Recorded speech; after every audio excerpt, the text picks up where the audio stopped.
Veja, né? As tiranias são muito próximas. De fato, são. Elas são muito próximas, extrema-direita ou extrema-esquerda. É a ferradura, né? É a ferradura.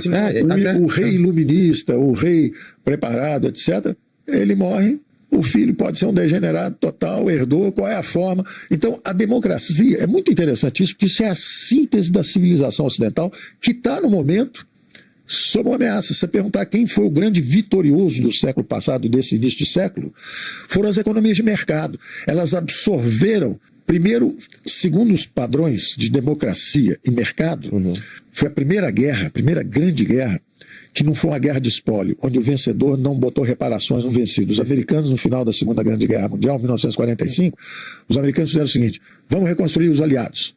A Inglaterra, a França, a Espanha, reconstruindo os aliados. Agora vamos reconstruir os maiores inimigos. Quem é o nosso mais terrível inimigo? A Alemanha. Vamos reconstruir a Alemanha. O Ludwig Erhard, um liberal, traçou o caminho da prosperidade através da competição. Aumentou a competição, acabou com o capitalismo de Estado, promoveu investimento externo, desregulamentou preços, fez uma gestão extraordinária, reduziu e simplificou impostos. A Alemanha virou a segunda economia mais forte do mundo. Eles perguntaram qual o outro grande inimigo nosso? Japão. Vamos reconstruir o Japão. Virou a terceira economia mais forte do mundo. Perfeito. Aí eles falaram o seguinte: ainda sobraram os antigos aliados, ou seja, a Rússia, a União Soviética foi um aliado durante a Segunda Guerra. Perfeito.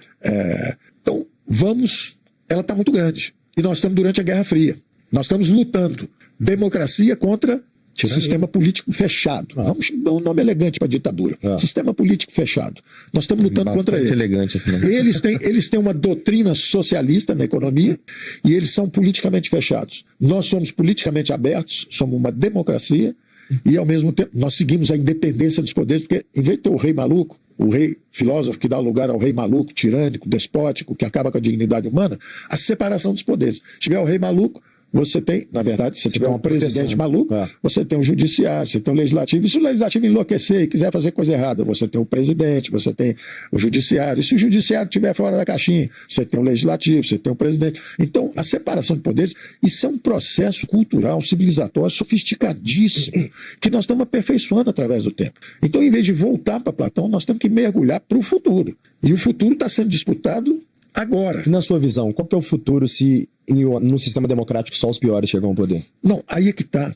Isso não é possível. Porque como tem opinião pública, e essa é a grande engrenagem da civilização. É assim, mas eles estão votando errado. Você começa a não entregar resultado. E aí vem a próxima eleição. E na próxima eleição você tenta corrigir. Mas eles continuam não entendendo. Ok, eles são reeleitos 2 ou 3 vezes. E aí eles vão para a miséria. E aí vocês começam a entender. E na próxima eleição eles aprendem. Mas começa mesmo? Ou degenera para a tirania. Olha a Venezuela, exatamente. Que é a Venezuela. Exatamente. Ou recupera. É o que a Argentina está tentando fazer. É o que nós tentamos fazer aqui também. Buscar o caminho da prosperidade novamente. Perfeito. Porque existe o caminho da prosperidade. O Japão seguiu. A Alemanha seguiu.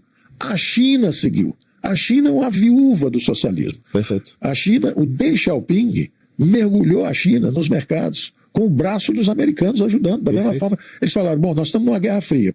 Na Guerra Fria sobraram 2 inimigos, um que é a Rússia e um que é a China, que está começando a caminhar, um povo pobre, um povo simples, uma civilização milenar. Rural, né? Rural, que não era expansionista. Os chineses não invadiam ninguém, os chineses eram invadidos toda hora. Invadiram o Japão ali, mas... Não, foi o Japão que invadiu a China. Foi o contrário? Foi o Japão que invadiu a China. Invadiu a China, né? O Japão invadiu a China. É verdade. A China sempre foi isolacionista, ela ficava fechada. É muito grande, né? Construiu a muralha. Não quero que os bárbaros entrem aqui, deixa eu fechar aqui, deixa eu me proteger. Em vez dela fazer uma armada para invadir os outros, fazer um exército para partir em direção aos outros, ela se fechou para se proteger. Então, os americanos deram a mão para a China, virou a segunda maior economia do mundo. Aí você fala o seguinte: quem ganhou essa parada? Foi a democracia ou foi o totalitarismo? Foi o sistema fechado chinês ou foi a democracia americana? A resposta não são os dois mais fortes do mundo? Sim. Então a resposta é a seguinte: quem ganhou foi a economia de mercado. Quem mergulha nos mercados ganha. Então o grande vencedor dos últimos 100, 120 anos da história humana é a economia de mercado. Foi justamente o maior mecanismo de inclusão social que a humanidade já descobriu. Empreendedorismo, inovação, emprego. Enquanto a China era um país de planejamento central, ela continuou na miséria. Na hora que ela começou a abrir a economia, 700 milhões de chineses saíram dos campos de arroz, foram para as zonas de exportação, invadiram o mundo inteiro com as exportações, mergulharam. Hoje são o maior trader do mundo. Então, se você perguntar assim, quem é o grande vencedor da história humana até hoje? As economias de mercado. Já existia banco na Babilônia. O Código de Hammurabi já tinha princípios de contabilidade. 18 ovelhas pertencem ao rei aqui. Os assírios tinham mercados. Os fenícios rodavam todo o Mediterrâneo comercializando. Os egípcios mandavam trigos, mandavam grãos para o Império Romano.